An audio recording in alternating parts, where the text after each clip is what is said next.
Bismillāhi r-raḥmāni r-raḥīm. This is the true story of the people of the elephant, a tale from the Qur'an and Islamic history about a powerful army that sought to destroy the Kaaba and how Allah protected His sacred house. Long before Islam, Makkah was a sacred city. The Kaaba, built by Prophet Ibrahim and his son Ismail, stood at its center as a place of worship to Allah alone, even though many had turned to idols. In Yemen, a Christian ruler named Abraha rose to power. He wanted to make the city of Sana'a a new center of worship to rival Makkah. Abraha built a magnificent church called Al-Qulays, hoping to attract pilgrims away from the Kaaba.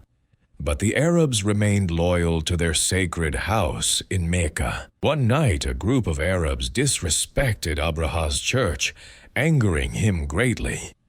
In fury, he vowed to destroy the Kaaba itself. Abraha gathered a mighty army, led by his prized war elephants, the largest of them named Mahmud. Such beasts had never been seen in Arabia. The army began its march northward toward Makkah, crushing any who stood in its way. News spread quickly across Arabia. The Quraysh were terrified. Abdul Muttalib, the leader of Makkah, knew they could not fight such power. He told his people to leave the city and trust in Allah's protection. Abdul Muttalib met Abraha, not to beg for mercy, but to ask for the return of his camels taken by the army. When Abraha mocked him, Abdul Muttalib replied, "I am the owner of the camels. The Kaaba has its own Lord who will protect it." The next morning, Abraha prepared his army to destroy the Kaaba. The great elephant Mahmud was brought forward to lead the charge. But something strange happened.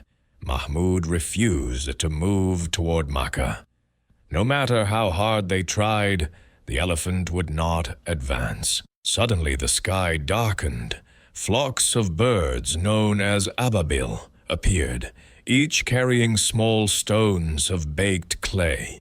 The birds dropped their stones upon the army. Each stone struck with deadly precision, destroying men and elephants alike. Abraha himself was struck and fled in pain. The once mighty army was reduced to nothing. Their bodies lay scattered in the desert, a clear sign of Allah's power and protection. As Allah says in Surah Al-Fil, "Did He not make their plan go astray? And He sent against them birds in flocks, striking them with stones of baked clay, and made them like eaten straw." This is how Allah protected His house. Subscribe for more Quranic stories.